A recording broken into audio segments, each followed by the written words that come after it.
Hello, everyone. Happy Thursday. Thank you so much for joining us today.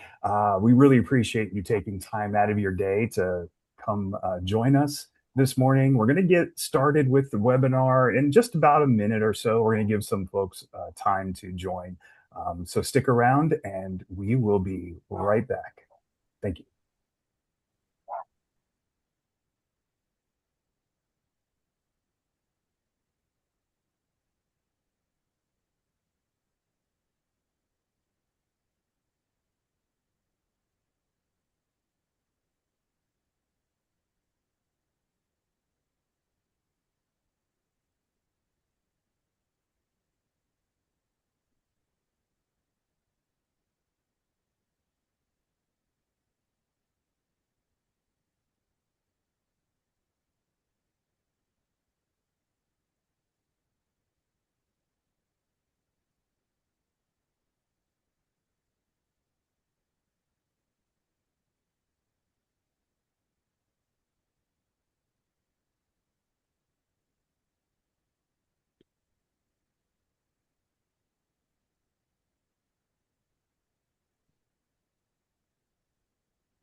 Okay. Hello, everyone, and welcome. My name is Scott Dawson. I'm a director of qualitative insights here at Buzzback. Before we get started with today's webinar, I have a few housekeeping things to cover off on with you. First of all, today's session is being recorded, and we will be sending a recording of this session to everyone after the conclusion of the webinar. If you have any questions throughout the presentation, please go ahead and submit them via our question and answer feature.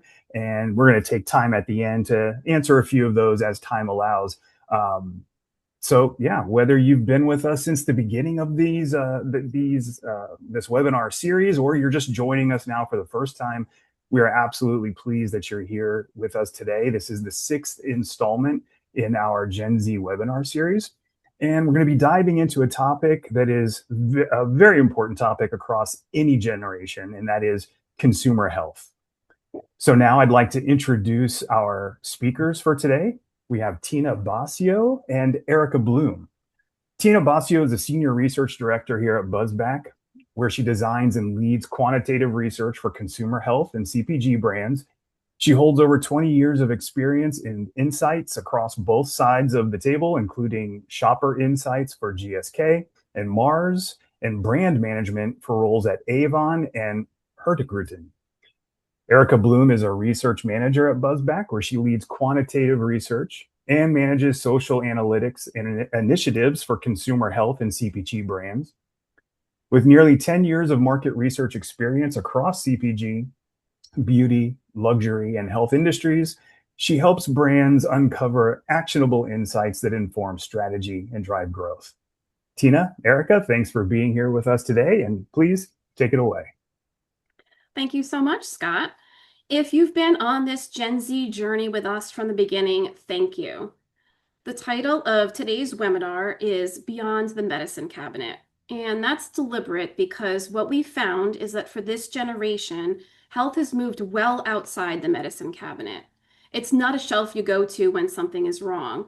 It's something running all the time in the background across a dozen different products, across apps, and different habits. We'll start today with why Gen Z and why now. We'll tell you a little bit about our approach for this particular study, but the bulk of our time will be around what it feels like to be Gen Z today, how they navigate health, and where the gaps are. We'll finish on what this means for brands specifically. First, 30 seconds on us so you know where this is coming from. Buzzback was founded on one idea, and we've never really moved off of that. The interesting answer is almost never what people do, it's why they do it. I know that sounds obvious, but in practice, it's hard because people aren't always the best narrators of their own behavior. So, from very early on, our team turned to psychology for guidance.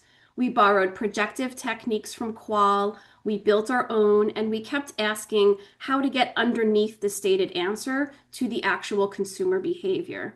We call it the relentless pursuit of the why.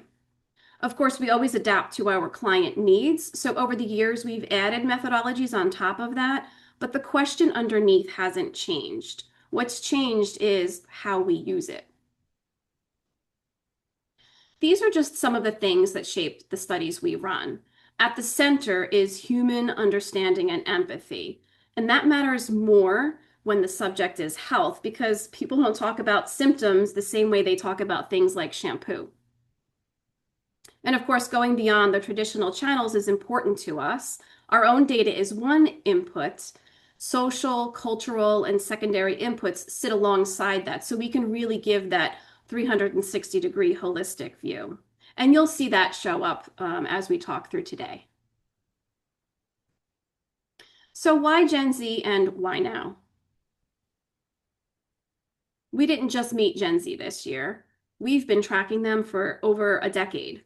In 2015, we ran Gen Z Rising, when the oldest of them were still teenagers and everybody was busy with millennials. At BuzzBack, we pride ourselves on thought leadership, so we also looked at millennials and Gen Alpha over the years. But this year, we've gone back to Gen Z with Gen Z isn't who you think. And that matters for a specific reason. A lot of Gen Z research is a snapshot in time, and a snapshot can't tell you what's a life stage and what's a generational trait. We can see which behaviors have held for 10 years and which ones are coming with adulthood as they age. Before sharing our own data, here's some context that may be familiar to some of you already. The headline from McKinsey's 2025 Future of Wellness work is that Gen Z treats health as an ongoing, personalized lifestyle, not something you address when you get sick.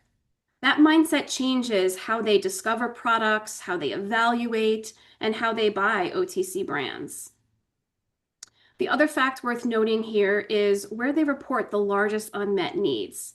It's mental, it's cognitive, heart, and gut health. And while younger consumers do experiment more widely, science-backed claims and quality still drive their purchases.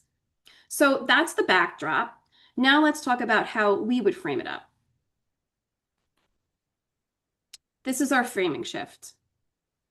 The mistake that categories make is treating this as a move from traditional healthcare to digital wellness, but it's not quite that clean.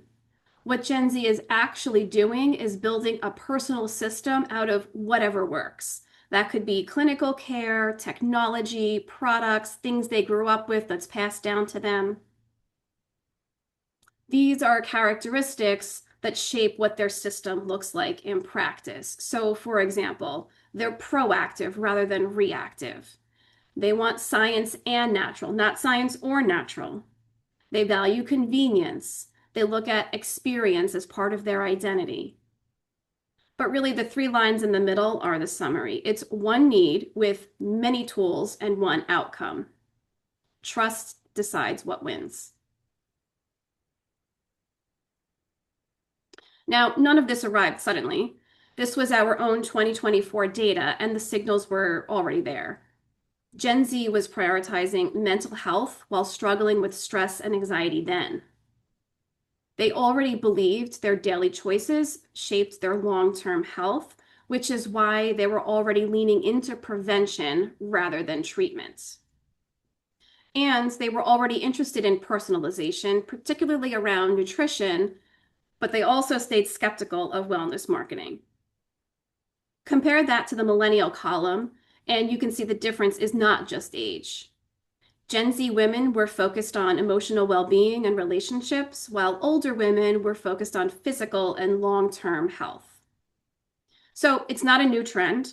It's a trend that's been building and has now matured into buying behavior.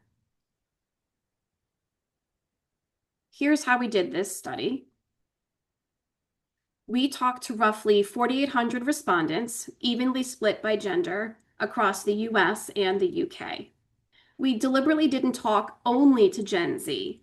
We included millennials as a comparison point because a number about Gen Z on its own tells you very little. 60% of Gen Z doing something is only interesting if you know what the other number is for everyone else. One thing worth noting now is that the story is broadly the same across the US and the UK, but where markets diverge, we will call it out and flag it.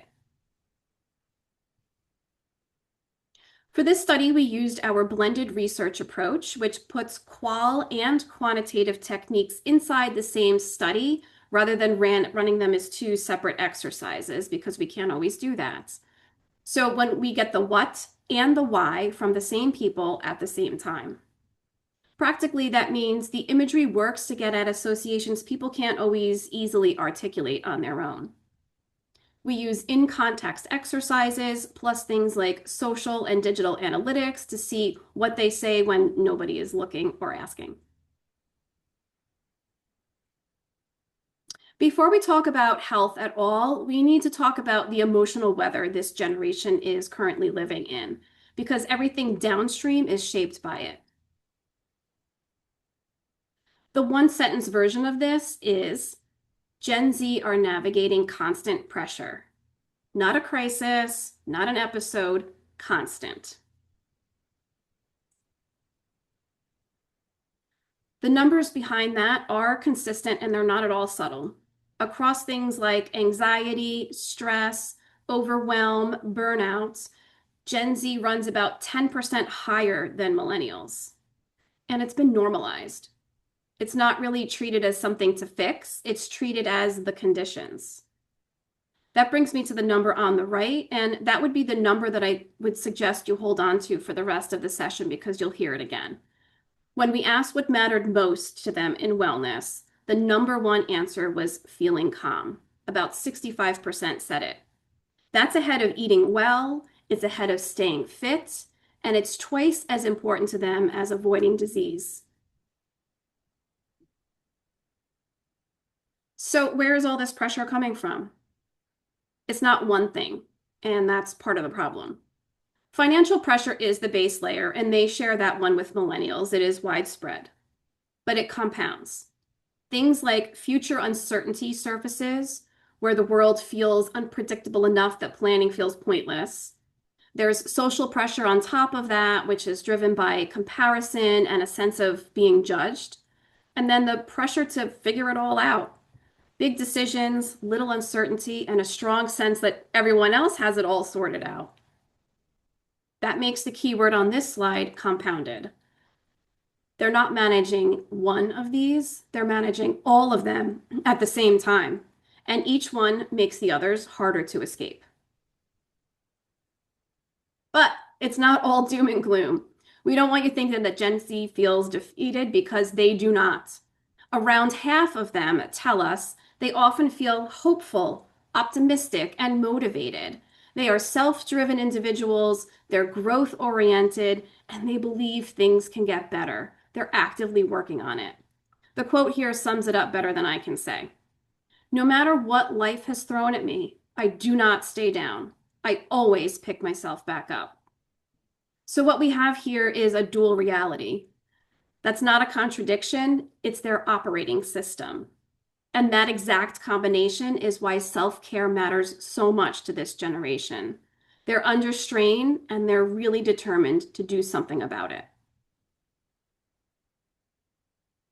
Now I'll hand it over to Erica, who will talk you through what that looks like when it comes to health specifically. Great. Thank you, Tina. So Gen Z takes a very balanced view of what it means to be healthy. First, physical well-being is foundational, nearly all included in their definition of health. But the interesting thing is how they think about its value. It's not only about preventing problems down the road. It's about feeling good and functioning well today. But physical health is actually only part of the picture. Most also include mental well-being and emotional well-being in their definition of health. For them, being healthy also means being able to cope, think clearly, and feel calm, balanced, and secure. So Gen Z is not necessarily separating physical health from emotional health. To them, being healthy means both, the mind and body working together. And that has an important implication for health products, where the benefit can go beyond relieving a physical symptom. By helping Gen Z get back to feeling like themselves, to feeling normal, these products can also provide reassurance and help them feel better overall. And within that balanced view of overall health, mental health sits at the center of well-being for Gen Z. Mental health and emotional well-being are the number one values guiding their choices. Half of Gen Z say mental health has the biggest impact on their overall well-being, and a similar portion say it's the most important part of their well-being, establishing the vital role mental health plays in their life. But mental health isn't only a priority, it can also be a source of concern. Mental health is a core fear for Gen Z. They worry about coping with the constant pressures of everyday life and the impact it has on their emotional health. So when we think about Gen Z's health choices, mental and emotional well-being provide a really important lens. They don't see them as separate from health, they see them as a central part of it.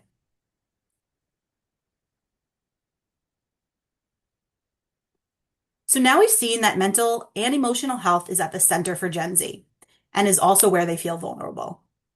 Just under half say their mental or emotional well-being feels most at risk, highlighting how difficult it can be to maintain a sense of calm, balance, and security. Financial stability adds another layer of uncertainty. Roughly a third say this is where they feel most at risk. However, physical well-being is a bit different. About a third say their physical health is an area they feel most in control of.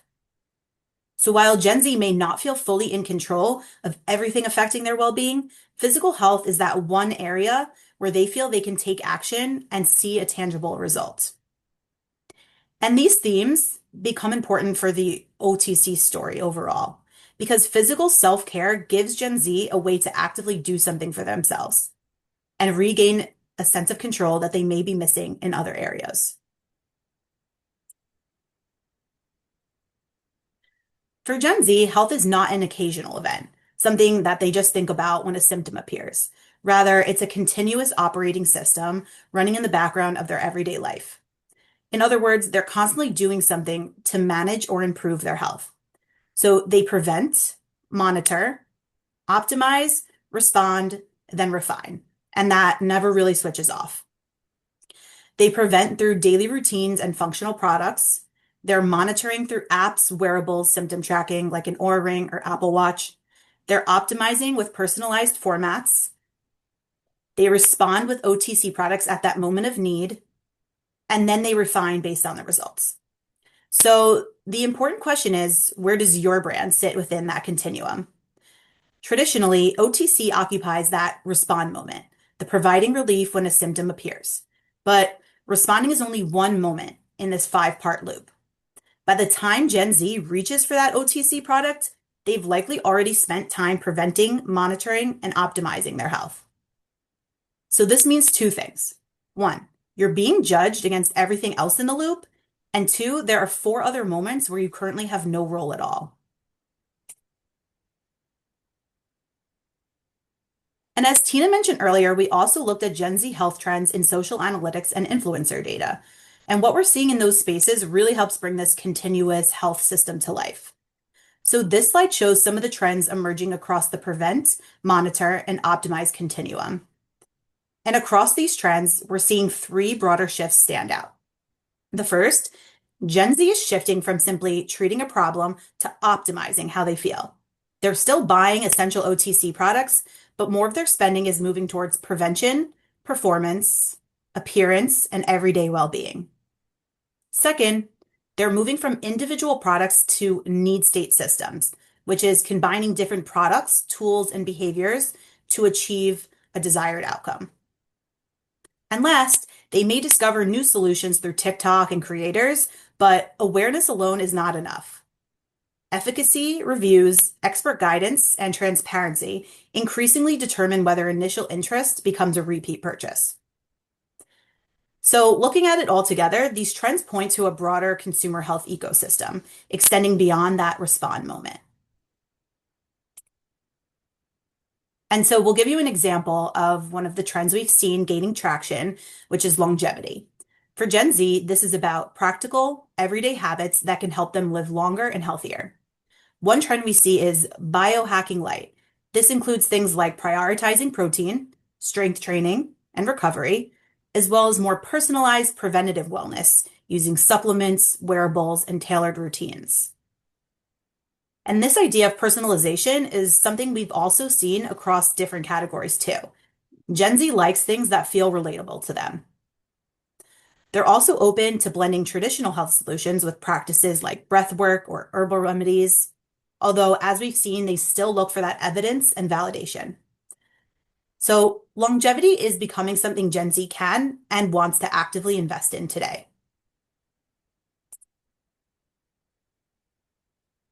So now we've explored how Gen Z prevents, monitors, and optimizes their health. Now we'll look at how they respond when something feels off. So their first instinct is to not treat the symptom, but rather to understand it. Many will first ask Google or AI, and then in comparison, far fewer go straight to a doctor or immediately reach for an OTC product. So the journey often starts with self-triage, gathering information, assessing the situation, and then deciding what level of action feels appropriate. So by the time Gen Z will reach for an OTC product, they may already have a sense of what's happening and how they want to treat it. Which means brands need to consider the information Gen Z encounters well before they reach the point of purchase.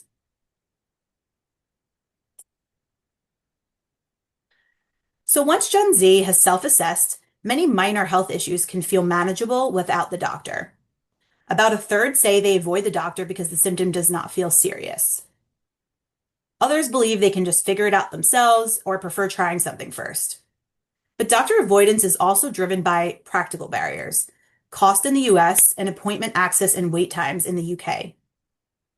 And for some, the experience of formal care itself can feel stressful, overwhelming, or fear they won't be taken seriously. So Gen Z is making a trade-off. They ask themselves, how serious does this issue feel compared with the effort, cost, or stress of getting the care? So when the symptom feels smaller than that effort, self-management becomes the more appealing option than going to a doctor.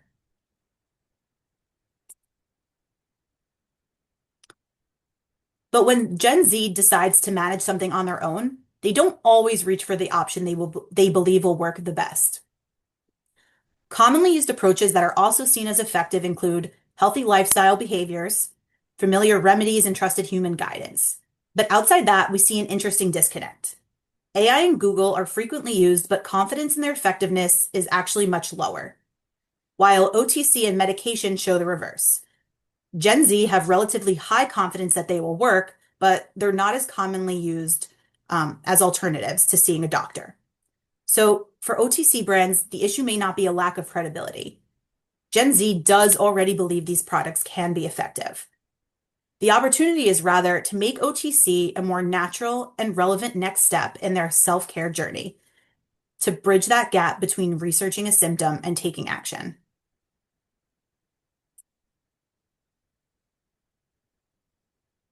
So we've seen that Gen Z uses AI frequently, even though confidence in its effectiveness is a bit lower. So how are they actually using it? AI is not only helping them investigate symptoms, it's also playing a role further along the journey as they navigate through OTC choices. More than half involve AI in their decision in some way, whether asking questions, comparing options, but this doesn't mean that they accept the answer at face value. Half will verify AI advice by checking Google or social media, consulting a healthcare professional, or comparing it with other sources.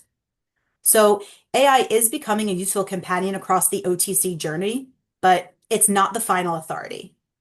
Gen Z still wants that validation before fully trusting the answer and taking action. And building off that, we see a similar dynamic with influencers. They are shaping Gen Z's OTC choices, but influence does not necessarily mean trust.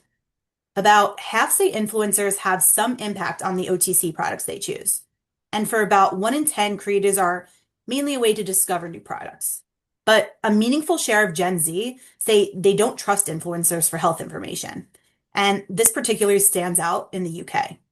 So while creators can be effective at putting the product on Gen Z's radar, visibility alone is not enough. Just as we saw with AI, Gen Z validates with other sources before making a health decision.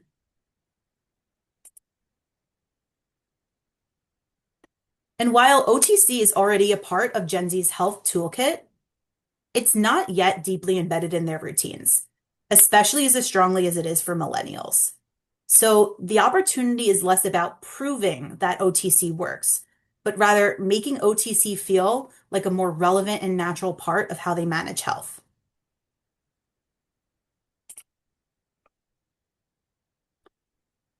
So what is Gen Z looking for in an OTC product?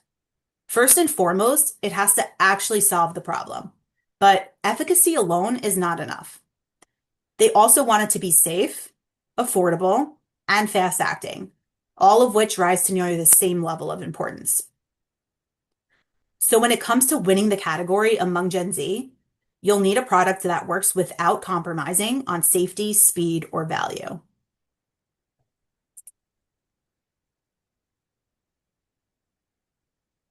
But the value of OTC does not stop with just functional relief. There's also an important emotional payoff.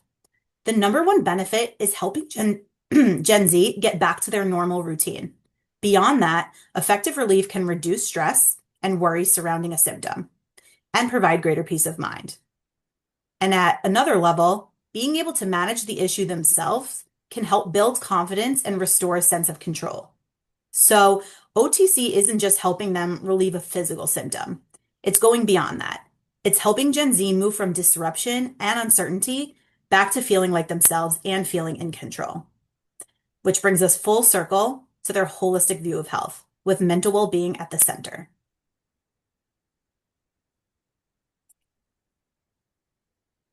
So what gives Gen Z confidence that an OTC product will actually work? It's rarely just one claim or one source. Trust builds when multiple forms of proof reinforce each other. So first we have professional proof. This is coming from doctors, pharmacists, clinical studies, providing an authority. Then we have tangible proof. This comes from their own experience or results they can actually see. And last, we have social proof. This comes from friends, family, and reviews of real people that they relate to. And the strongest efficacy will bring all three together. And the more these signals reinforce one another, the more believable the product becomes.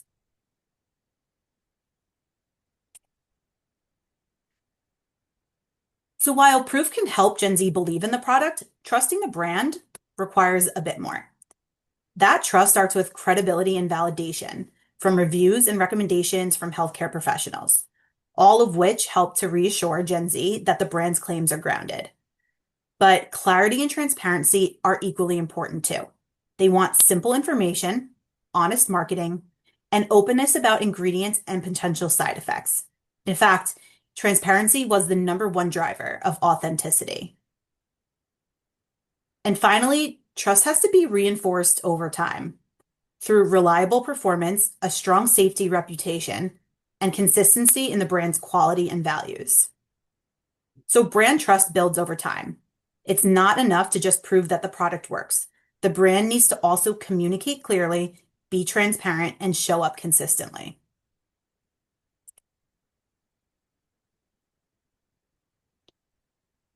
And those same signals that can help build trust can also quickly destroy it when they fall short. So if Gen Z can't find the science behind a product or the claims sound too good to be true, they'll quickly question whether it really works. If the ingredients are unclear, side effects aren't explained, or the label is confusing, they're often left wondering what they actually are choosing. And if the reviews look fake, the spokesperson doesn't feel genuine, or the messaging keeps changing over time, the brand's credibility can start to feel manufactured. So the flip side of trust is straightforward.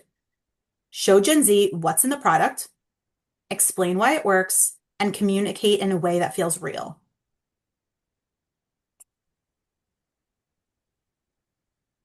So after looking at what builds trust and what can break it, we asked Gen Z directly what OTC brands should do better. And the answer is surprisingly fundamental.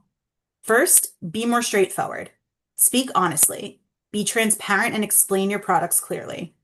Second, make health more accessible through greater affordability and simpler formulations without those unnecessary ingredients, because they are looking. And third, make the choice feel more confident with easier comparisons, better educational content, and more personalized recommendations. Gen Z is not asking OTC brands to reinvent the category. They're asking brands to remove the friction, to make products easier to understand, easier to trust, and easier to choose. And with that, I'll turn it back over to Tina to close it out. Thanks. We'll close it up on what this means for you. So traditionally, we think about consumer health in terms of the standard OTC solutions, the products you find in the medicine cabinet. But Gen Z especially takes a more holistic view. Their toolkit is much broader. It includes solutions we wouldn't have considered years ago, such as apps and other digital products. That creates a real opportunity to go beyond the cabinet and support consumers in new ways. Here's the summary of what Gen Z is asking the category for. 5 things, but I'll only dwell on 2 of them. The first is navigation. And notice what the questions actually are in their words. What is this for? How fast does this work? When should I not use it? They're searching for what they can feel, not for what the ingredient is called. The other one is safety. They're self-treating more with less professional input, and they're stacking or layering products. A sleep gummy, magnesium, antihistamine, an app. Nobody across those channels is checking for duplicate ingredients. And as Erica said, in our data, transparency about side effects is the single biggest driver of authenticity. There is a tension underneath all 5 of these things. We've talked about how this generation is more engaged with their own health than any we have measured. And that same engagement makes them vulnerable to things like misinformation. So the job is not to educate them into becoming their own clinician. The job is to make self-care for them feel simple and safe without them having to do that. This is the lens we would use when deciding what to build for brands. 2 axes. Along the bottom, how familiar or innovative an idea is. Up the side is how well you can substantiate it. The bottom left box is table stakes, easy to understand, but weakly differentiated. You need that. The top left box is the proven core. It's reliable efficacy against a need state people already recognize. So that's not a bad place to be. The bottom right is the place to watch because of hype risk. It has high curiosity, but low confidence. And that's where a great deal of wellness innovation is sitting right now. And it's exactly where Gen Z is most exposed. So you'll get trial, but not necessarily repeat. And you may spend trust that you can't get back. The top right box is the priority zone. This is where things like new formats and benefits come through with science they can actually understand. The formula on the right is what our data says has to be true all at once. So it's relevant need plus a convenient format plus visible quality and clear evidence. So in other words, Gen Z will try almost anything once. They only come back for the things they can verify. I'll leave you with these last 5 things. First, empower self-care. They're already managing minor issues themselves, so back them on that. Next, deliver holistic relief. Effective, fast, safe, and affordable is the entry. The real payoff is restoring their routine and reducing their worry. Prove it and explain it. Not just present the evidence, but make it checkable, because they are checking. And remember, overpromising is the fastest way to lose them, because they're checking. Guide the journey. Be useful before the purchase, not only at the shelf, they're researching it always. And move from reactive to proactive, earning a role in their lives before something goes wrong, and being there when they need you. Every one of those is a way of moving up and to the right on the grid that I just showed you. Where it gets genuinely interesting is what it looks like for your category and your specific consumer, because the shape changes a bit between sleep and pain and digestion and VMS and so on. And that's what we have for you today. Thank you. Thank you, Tina and Erica. Really appreciate that. These are some pretty powerful findings. As a parent of four adult Gen Zers, these really align with what I've observed and experienced with them over the years. So with that, we're going to take a few questions. And if we don't get to your question, we'll be sure to get an answer to you in a follow-up. Also, we will be, as a reminder, sending out this recording afterwards as well. So let's dive in with a few questions. Here's our first one. How will wellness change as Gen Z gets older? Well, they'll buy more OTC. That part's just age. Gen Z sits at around 30% usage. Millennials are higher. And that gap will mostly close as they accumulate the aches, the pains, the kids, the reasons. But they'll always carry that prevention mindset with them.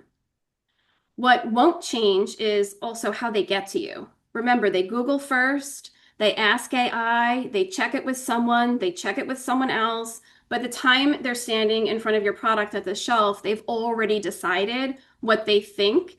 And that habit is formed when they're 19. So it's not a phase. In general, old shopping behavior won't return. So you really need to plan for the customer who arrives fully prepared. Thanks, Tina. You both mentioned that trust is super important. Do they actually believe health claims, or have they just stopped listening altogether? Yeah, I can take that one. So they haven't stopped listening, but they're not taking claims at face value either. They want to be able to check them. So about 30% said being backed by science matters, but transparency around ingredients and the side effects is actually the number one driver of authenticity. So this isn't a rejection of science, it's more of a reluctance to simply take the brand's word for it. A claim they can verify is much more powerful than one they're just expected to accept. Um, and we see the flip side of that as well. A lack of evidence is the top reason trust breaks down, with over-promising close behind. Trust takes time to build, and weak evidence or an exaggerated claim can undo that really quickly. So all in all, be transparent and be authentic. So is this just what being young looks like, or is Gen Z different from other generations? That's actually a really good question, Scott. As I mentioned earlier, we have a decade of research on this cohort. We looked at them in 2015 and again this year, so we can really see which things stuck. Some of it is just being young, of course, like financial pressure. Millennials report that too. That is life stage. But being calm, their number one health goal, ahead of eating well and ahead of fitness, also ahead of avoiding disease. That's held for the last 10 years. And it holds across age from, 14 to 29. So that's not being young, that's in their DNA. And that will always be that way. So we have time for one more question, and this one was asked by several folks in attendance. How does all of this apply to spirits? Like, are they even thinking about moderation these days? Yeah, so moderation may not exactly be the most relevant language for Gen Z because it's focusing on restriction, on having less. They're more likely to think about what an experience does for them and how it makes them feel while still staying in control. So feeling calm is central to how they think about well-being. So a spirits brand isn't only competing with other alcoholic drinks. For Gen Z, they're actually also competing with mocktails, gummies, and anything else that can create a sense of relaxation or an elevated social experience. Gen Z does still drink, but the focus is shifting more towards flavor, quality, balance, and the social experience surrounding it. And this actually also reflects in some of the other categories we've seen as well. Make the choice simple and connect it to a desirable emotional experience. Well, again, thank you so much, Tina and Erica. This was really insightful. And thank you all for joining us. We want to be respectful of the time that you've set aside to join us today. We hope to see you again in future sessions of this webinar. Thank you once again. Have a wonderful day. Bye-bye.